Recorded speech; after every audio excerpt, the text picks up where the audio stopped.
Hey guys, how's it going? Just wanted to make a quick video and started off with one of my favorite quotes, and it says, "All are lunatics, but he who can analyze his lunacy is called a philosopher." And that's what a lot of this comes down to, is being able to analyze the lunacy that's happening in your head right now. Um, so I kind of wanted to tell a story. It's not a story; it's part of my testimony.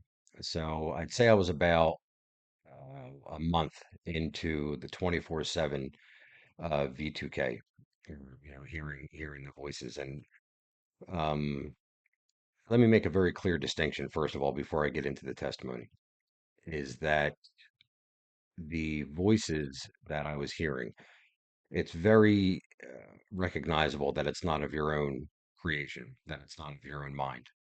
The voices, they used words that were unknown to me.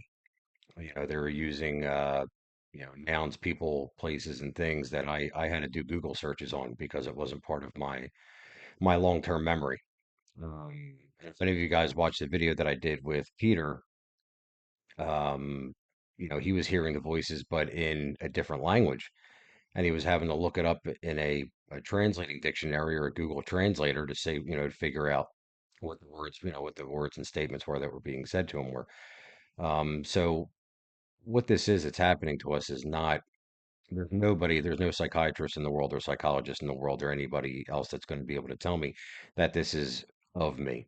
It's in me, but it certainly is not of me. Um, so I'd say I was about a month into 24/7. I mean, from the time I woke up to the time I went to bed, the whole time while I'm sleeping and dreaming, I can still hear the voices in my dreams. Um, I went through a phase where I was being fed um, very like ego feeding statements. You're the funniest guy in the room. You're the best looking guy we've ever worked with. Like all these just crazy, bizarre statements. But I was in such a state of vulnerability at the time, I really fed into it. Like I needed to feel good about myself. So I would feed into it for, I don't know, a week sometimes, for 4 days, 5 days. Um, and I'd be really bolstered up. I'd be feeling really good about myself. And then it would go silent for a little bit. And then they'd come in hard with like very negative stuff. How fucking stupid are you? You've got to be the dumbest person we've ever worked with.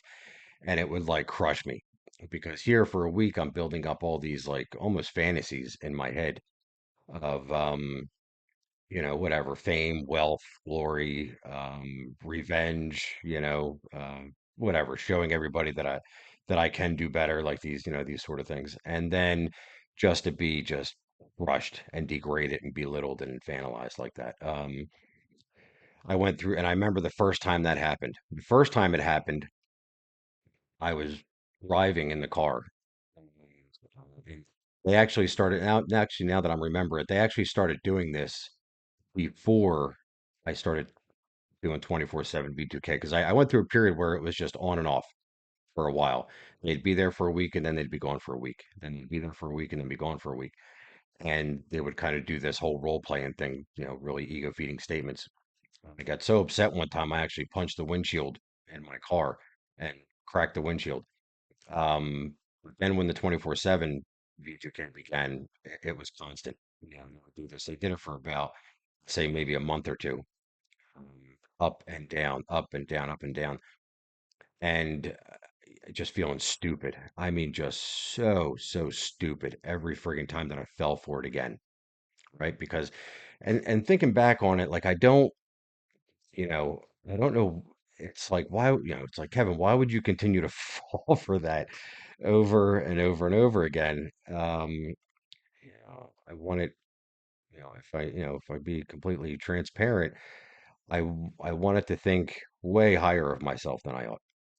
I was constantly stuck in this state of thinking too lowly or too highly of myself. It was never right in the middle there with actual present moment reality of who my character was in that present moment. It was always these crazy polarities of I'm a piece of shit, I'm the best person on the planet. It would be wise for you to be my best friend. Get the hell away from me. I'm a scumbag. These extremes, right? That's kind of that was my life, up and down, up and down. So then when you start hearing it audibly in your head, and it's several voices, going at it. And I remember one night this happened, and they were doing the same routine. It was a week of ego feeding statements, and then boom, how stupid are you? And I remember just laying there, and there was a high pitch ringing associated with it, and there's almost this impulse to react in the moment. And a lot of times, if you close your eyes and envision whatever that impulse is, you can see it highlighted in neon blue, whether it's to punch yourself, kick something, scream, put your head through the wall, whatever it is. A lot of times you'll actually envision whatever that impulse is. So I remember just laying there with it that night and letting it resonate.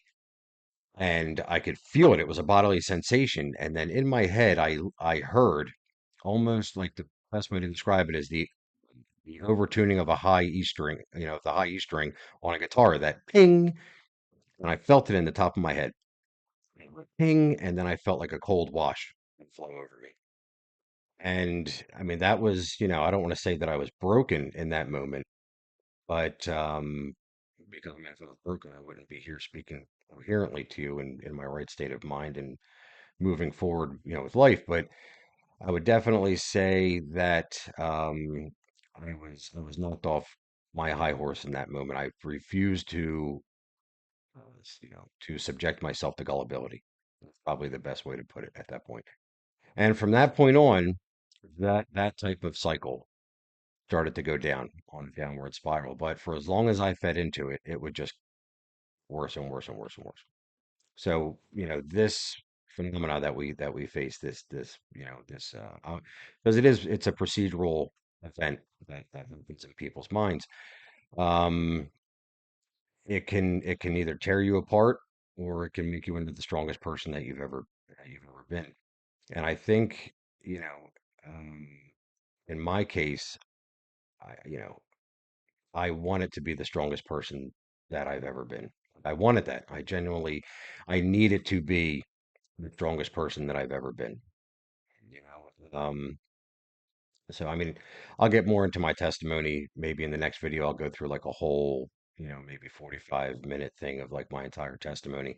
But that was just one aspect of it that I really wanted to share with you guys. So, yeah, thank you for your time and for listening and for your support in the community. I want to encourage you guys to continue to please post, in the Reddit community, positive TI. And, feel free to reach out to me if anybody else wants to do some of these interviews. I have a few podcasts coming up within the next 2 months, which I'm really excited about. Yeah, I have a few other people that have reached out that are willing to do some of these discourses with me. So I think one of the important things with having these face-to-face discourses is, with the amplification of artificial intelligence within Reddit communities, it's difficult to know if you're talking to a bot or not anymore. I was very disheartened to see today that one of the moderators of Experiencers, Manus Awakening, stepped down for that very reason. Um, you just can't tell who is artificial intelligence and who is an actual human anymore. And the artificial intelligence within these social media communities, they have an agenda and it's usually negative. So being able to see somebody face to face, there's nothing realer than that. Bringing you into my house. There's nothing realer than that. Having a discourse one-on-one with somebody and then having other people being able to listen to that. There's nothing, realer than that.